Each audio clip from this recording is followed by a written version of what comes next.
Subscribe to One India and never miss an update.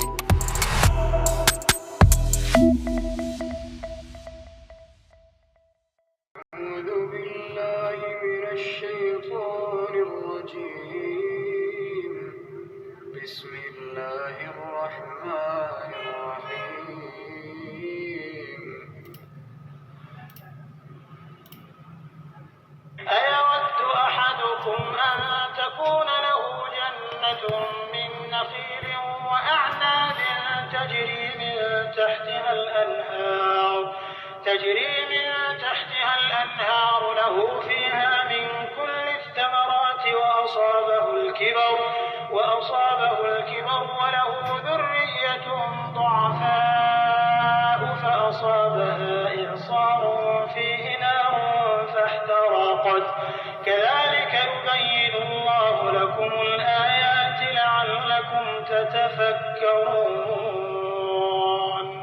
بھلا تم میں کوئی یہ چاہتا ہے کہ اس کا کھجوروں اور انگوروں کا باغ ہو جس میں نہریں بہ رہی ہوں اور اس میں اس کے لیے ہر قسم کے میوے موجود ہوں اور اسے بڑھاپا آ پکڑے اور اس کے ننھے ننھے بچے بھی ہوں تو ناگہاں اس باغ پر آگ کا بھرا ہوا بگولا چلے اور وہ جل کر راکھ کا ڈھیر ہو جائے.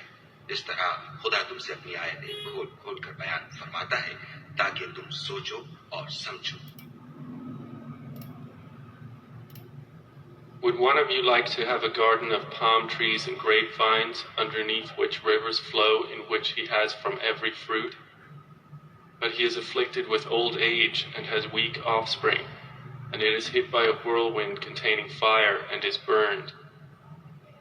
Thus does Allah make clear to you His verses that you might give thought. اعوذ باللہ من الشیطان الرجیم. بسم اللہ الرحمن الرحیم. السلام علیکم ورحمۃ اللہ. اللہ پاک دوسری جگہ فرماتے ہیں کہ جس کسی انسان کے چھوٹے چھوٹے بچے ہوں اس کو چاہیے کہ اللہ سے ڈرے اور معقول بات کرے. پھر اللہ ایک جگہ کہتے ہیں کہ نصیحت تو عقل مند لوگ قبول کرتے ہیں.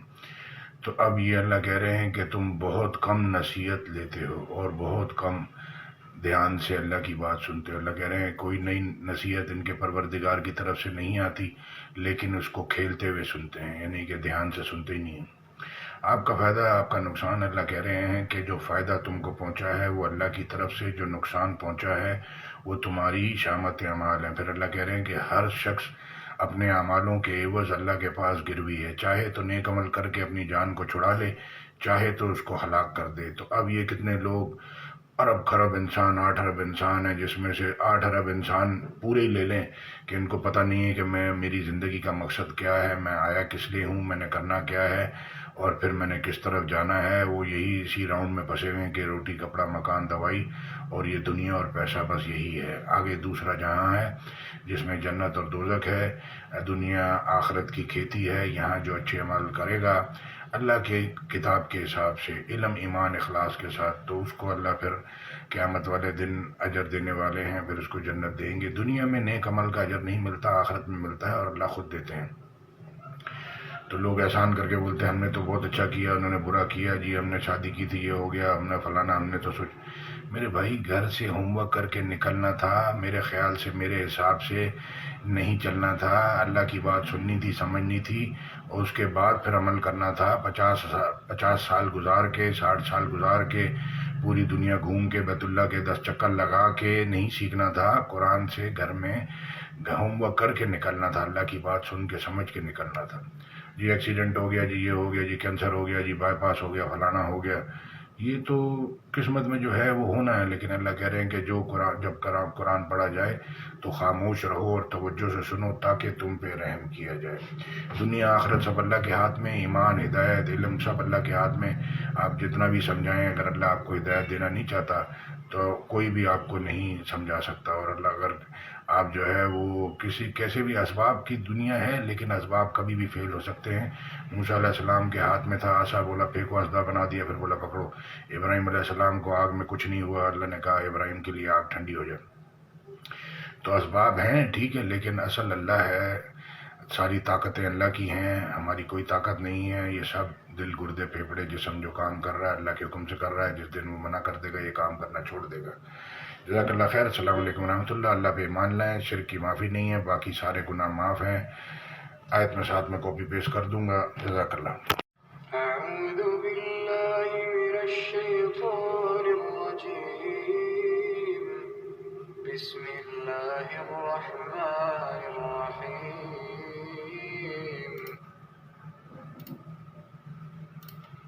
وكذلك جعلناكم أمة وسطا لتكونوا شهداء على الناس ويكون الرسول عليكم شهيدا وما جعلنا القبلة التي كنت عليها إلا لنعلم من يتبع الرسول ممن ينقلب على عقبيه وإن كانت لكبيرة إلا على الذين هدى الله وما كان الله ليضيع إيمانكم إن الله بالناس لرؤوف رحيم. اور اسی طرح ہم نے تم کو امت معتدل بنایا ہے تاکہ تم لوگوں پر گواہ بنو اور پیغمبر آخرالزماں تم پر گواہ بنے. اور جس قبلے پر تم پہلے تھے اس کو ہم نے اس لیے مقرر کیا تھا کہ معلوم کریں کہ کون ہمارے پیغمبر کا تابع رہتا ہے اور کون الٹے پاؤں گر جاتا ہے. اور یہ بات یعنی تحویل قبلہ لوگوں کو گراں معلوم ہوئی مگر جن کو خدا نے ہدایت بخشی وہ اسے گراں نہیں سمجھتے. اور خدا ایسا نہیں کہ تمہارے ایمان کو یوں ہی کھو دے. خدا تو لوگوں پر بڑا مہربان اور صاحب رحمت ہے. And thus we have made you a just community, that you will be witnesses over the people, and the messenger will be a witness over you. And we did not make the Qibla, which you used to face, except that we might make evident who would follow the messenger from who would turn back on his heels. And indeed it is difficult except for those whom Allah has guided. And never would Allah have caused you to lose your faith. Indeed, Allah is to the people kind and merciful. We have certainly seen the turning of your face, O Muhammad. إنا أرسلنا إليكم رسولا شاهدا عليكم كما أرسلنا إلى فرعون رسولا.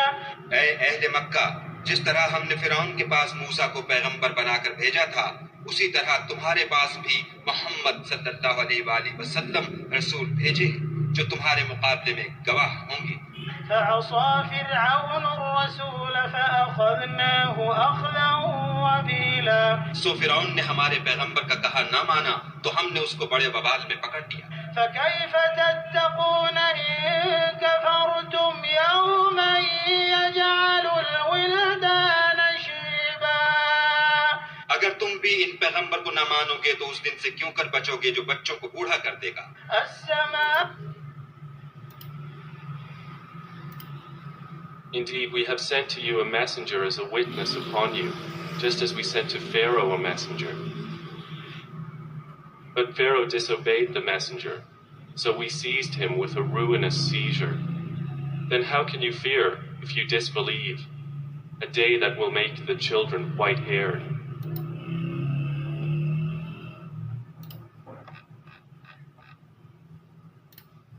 Sir, attention, by birth without education and wrongly believed by own self born as Muslim.